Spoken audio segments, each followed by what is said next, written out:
Bienvenue dans cette nouvelle édition du 12-15, voici les titres. 4e réunion ministérielle des pays voisins de la Libye. Elle s'est tenue ce lundi au Caire et les participants ont tenté de trouver une issue à la crise politico-sécuritaire que connaît le pays. Plus d'une trentaine de civils ont été interpellés au Rwanda depuis le début de l'année. Il y a quelques jours, c'était au tour de 2 hauts officiers de l'armée. Ils sont poursuivis pour atteinte à la sécurité de l'État. Et puis le Fonds mondial pour l'environnement met à la disposition de la Mauritanie 15 millions de dollars, une somme destinée au financement des activités de l'Agence nationale de la Grande Muraille Verte. Ce lundi, les États voisins de la Libye ont appelé à un dialogue national libyen.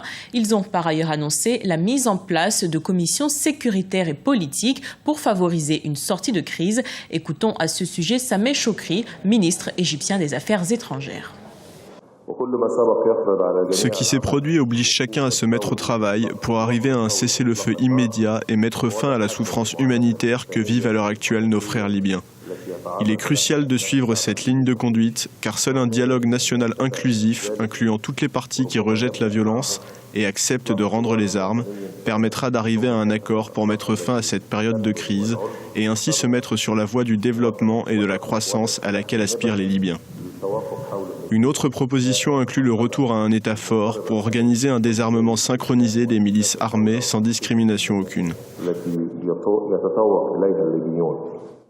Nomination d'un nouveau Premier ministre en Libye, Omar Al-Assi, une figure soutenue par les islamistes, a été désignée par l'ancien Parlement. Le Congrès général national lui a demandé de former un gouvernement de salut national, défiant ainsi le gouvernement actuel. À noter que le CGN, dont le mandat est arrivé à terme ce lundi, a refusé de passer le pouvoir au nouveau Parlement qui siège à Tobrouk du fait de la situation sécuritaire à Tripoli, la capitale. Nouvelle vague d'arrestations au Rwanda. Ces derniers jours, 3 militaires ont aussi été arrêtés pour atteinte à la sécurité de l'État. Ce sont les premières inculpations d'officiers cette année, une situation dénoncée par la société civile. Un reportage d'Oliva Djakotan, notre correspondant sur place. 3 officiers de l'armée mis aux arrêts au Rwanda en près d'une semaine. Il s'agit du général Frank Rusagara, du capitaine David Kabouye, tous deux à la retraite, et du colonel Tom Byabagamba, toujours en fonction. Les 2 premiers ont été interpellés respectivement lundi et mercredi dernier. Quant au colonel, il a été arrêté le samedi 23 août 2014. Il serait impliqué dans des crimes contre la sécurité de l'État. Les premières causes disent qu'ils sont accusés d'enfreindre la sécurité publique. Donc on ne sait pas encore trop sur ça et on pense qu'après avoir fait nos enquêtes, on saura exactement ce qui se passe qui a occasionné ces arrestations.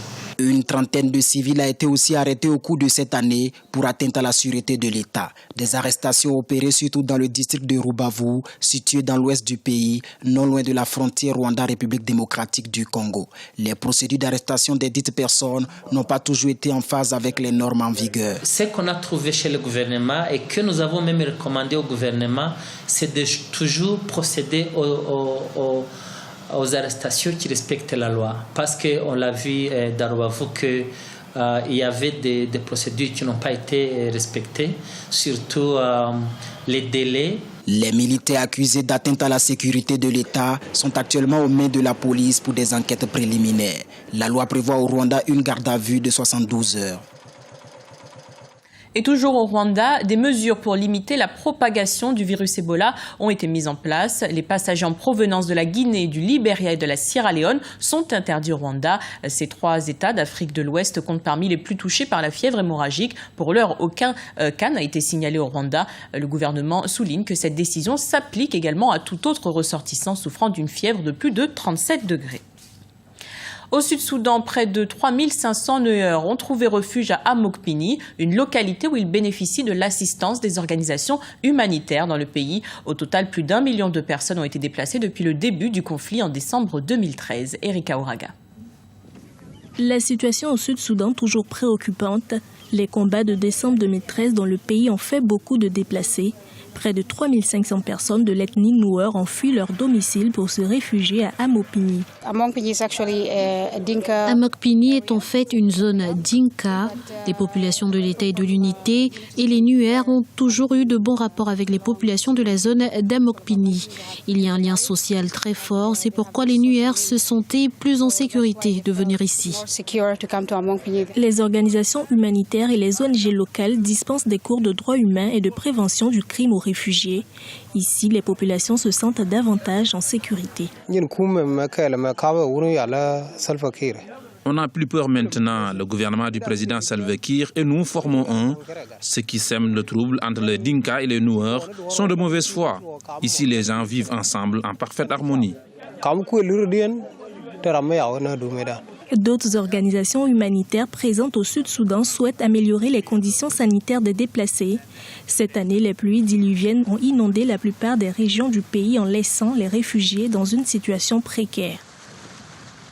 Dans le reste de l'actualité, l'économie sud-africaine échappe à la récession au deuxième trimestre. Elle affiche une croissance de 0,6% selon l'Agence nationale des statistiques.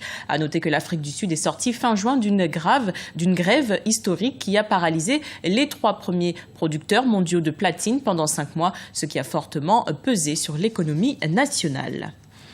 Bilan du Conseil des ministres des pays membres de l'Agence panafricaine de la Grande Muraille Verte. Au centre des préoccupations, la lutte contre la désertification. Un document en ce sens a été élaboré en partenariat avec la FAO et 15 millions de dollars ont été débloqués pour la Mauritanie. Un reportage de Franck Nudofinin, notre correspondant sur place.